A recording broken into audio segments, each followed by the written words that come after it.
Good day, coaches. I'm Eddie Jones, head coach of the Japan national team. I'm here in sunny Canberra with plenty of flies at the Australian Institute of Sport with the junior Japan side. Today we're going to look at attacking off 9. We really believe that, particularly for a small side like Japan and any side that doesn't have a physical advantage, you need to be able to attack both off 9 and 10 and ideally 12. So what we try to do is create shape off both of those ball players. So our 9, we're trying to target the outside shoulder of the second defender, so he holds up those first 2 defenders. Then we want 2 runners in a shape that has the outside runner always leading, so that the halfback has 2 options to pass to.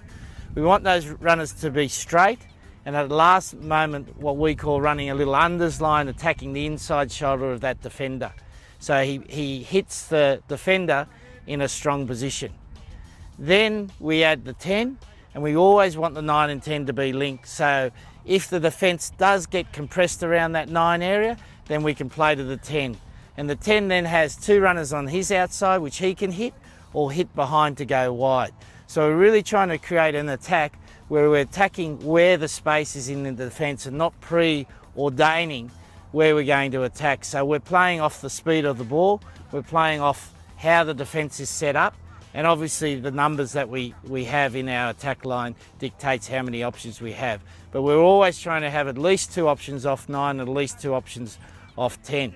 We try to practice this mostly in a game-like situation, so we do a little bit of drilling, but then put it in game-like situations where we break up the numbers from small, then we go to a 15 on 15 situation.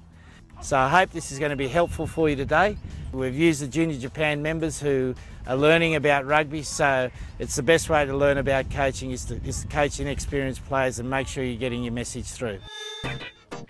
Zemba pop pass, they're pop pass. We're going to play a game to warm up here, a game of quite high intensity to get the players' intent for starting a game high. So we're finding that if we try to start a session fast, the practice of starting a session fast will help us start a game fast. So we're going to play a game called pop ball.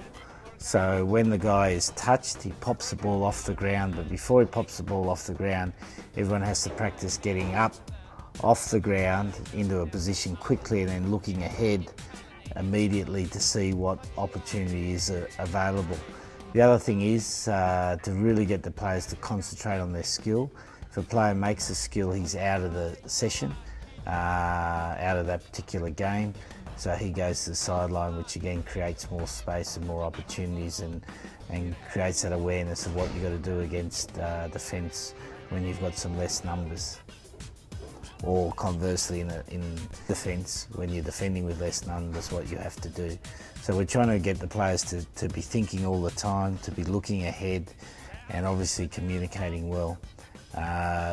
We generally stick to about 90 seconds time period intervals, give them a rest, but sometimes the game will change a little bit, so we allow longer periods and sometimes shorter periods depending on the skill execution of the players.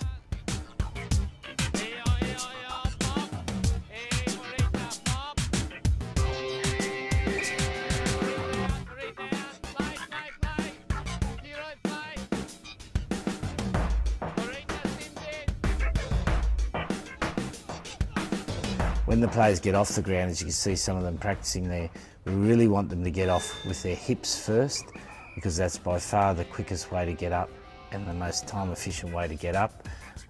Richie McCaw probably is the best in the world at doing that. Here I'm just explaining to the players they've got to just work with the players on each side of them, so really emphasising the fact that in each situation, the player next to you is the player you need to communicate to.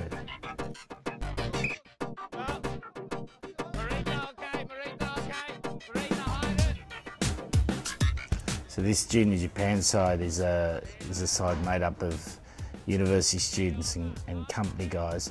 As you can see at the moment, they don't really train as a team, they tend to play as individuals. When you play this game with a team, you'll find that they're able to find their shape in attack much better and also their alignment in defence.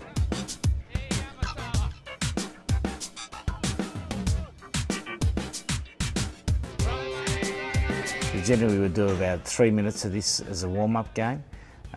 Really gets the players moving, gets the players looking ahead and also communicating to each other.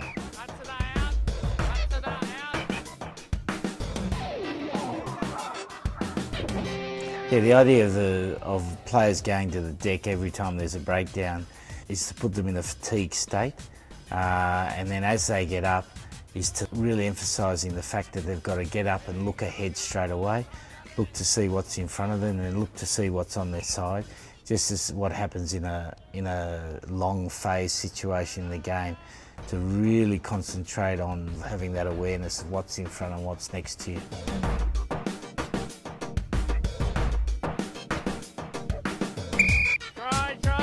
So here again with the ball going backwards, we want the players to get back quickly and then to immediately start looking ahead. That's not too bad from these players here. They're starting to look ahead, make a line. You can see if they shifted the ball to the left-hand side, they probably could have had a great opportunity to attack.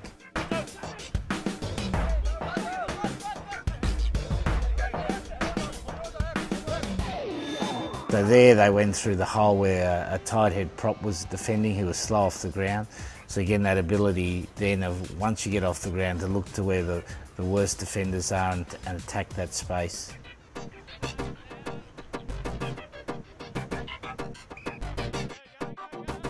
Players tend to build up lactic acid pretty quickly in this exercise. So the strength and conditioning part of this, we really try to increase their muscular endurance so they can cope with the most intensive parts of the game. So here we want these players to the left-hand side of the screen to be getting back quicker and then looking ahead to see if there's any opportunities. As you can see here, we have 1, 2, 3, 4, 5, 6, 7, 8, 9, 10, 11 defenders all in half of the field. So if we had that awareness, getting back quickly and shifting the ball to the white side's right-hand side, there's great attack opportunities there. One of the training philosophies we have is always to train at least 40% of the session at the highest intensity of the game or higher, so that the players learn to cope with that in the game. Okay, now we're going to work off attacking off 9. So we're really trying to insist that the players are square into the carry. So they have an early catch, hands out and catching the ball early to the target, which allows them then time to transfer, being square on the defender, and at the last minute running a little unders line, attacking the weak shoulder. Most defenders tend to be a little bit lateral and turn from inside out. So generally speaking, when we're attacking off 9, we want to be attacking the inside shoulder, but not cutting too early, as we say. We want to keep square on the defender, and once we get into the tackle zone, which we say is about 1 metre before the actual contact area, that's when you want to start cutting to the inside shoulder, taking short steps and driving at that shoulder. So we're going to do a very simple drill now, running off the halfback, getting the runners just to practice unders line. We're asking the halfback to get to the outside shoulder of the second defender. If you can get to the outside shoulder of the second defender, you've held those two defenders, and then the third and fourth defenders then have to make a decision on who they're going to tackle. A lot of teams recently in the Super 15 have been using the first defender to really put pressure on the halfback, which has been quite successful. So if a team does that, then your halfback's got to pass a little bit earlier from the base, or wait until that defence becomes a little bit fatigued before he starts to run.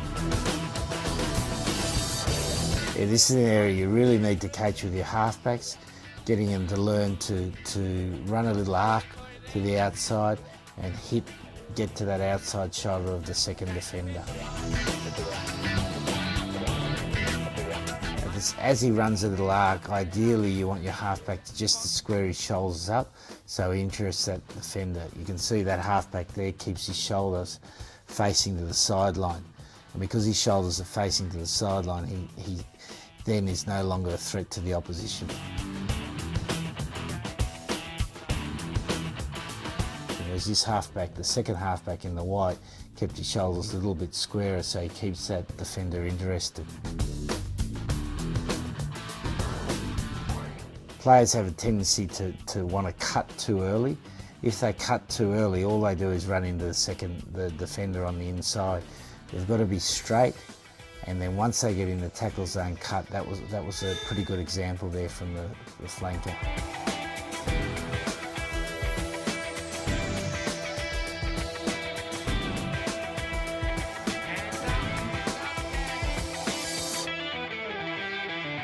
That's a nice example there. The halfback's done really well.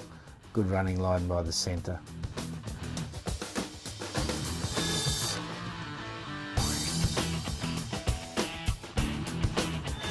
We're concentrating here more on the running lines of the forwards, but it's good practice for the backs as well.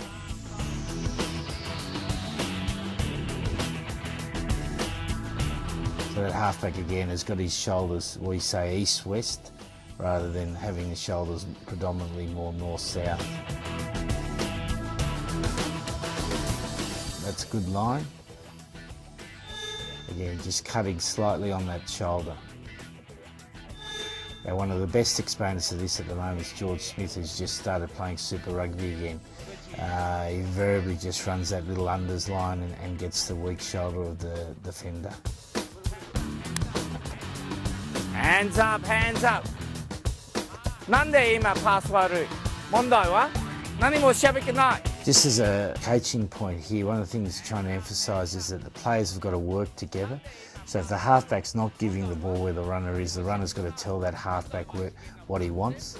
Some players like to get the ball earlier, some players like getting the ball close to contact.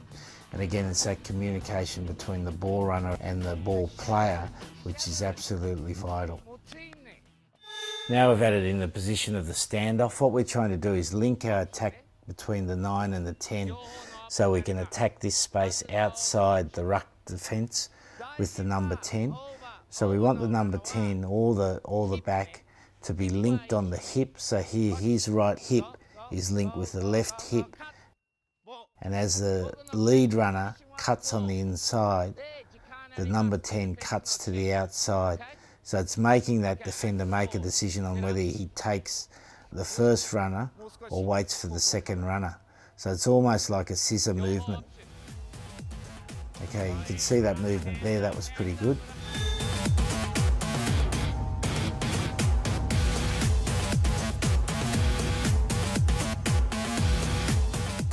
Again, perfect.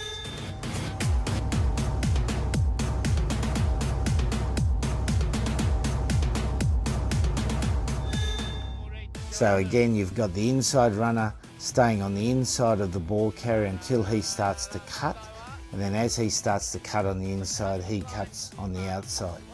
Most teams have a tendency for the back runner to go too early. The key to this is to actually be a little bit late. Okay, perfect situation. So there the defender would have had to make the decision on whether to take the straight runner or take the runner to the outside.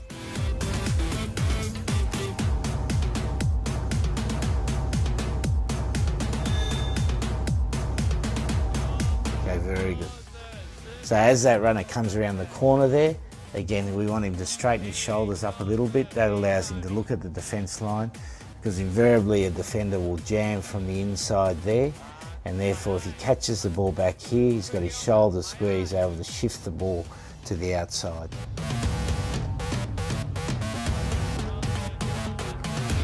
So the other thing you can do from a coaching point of view now is to get this defender to start changing the angle of his shoulders to the inside or the outside, and for the back runner to be looking at his shoulders. Yeah, having run that session today, I thought they improved by the end of the session. We really tried to work on getting that shape and communication of the players so they know where they are in terms of their attack. And you see today in rugby, a lot of teams don't have any shape to their attack and they're just relying on the individual brilliance of the players. And that's very good if you've got brilliant ball carriers, but most of us don't have brilliant ball carriers, so then we have to rely on a passing game, plus a running game, plus obviously kicking's very important. So what I suggest to you is that you go to training, you try to break down the skill that you're practicing like we did today off the 9. So do the basic part of the drill and then put that skill into game-like situations like we did today.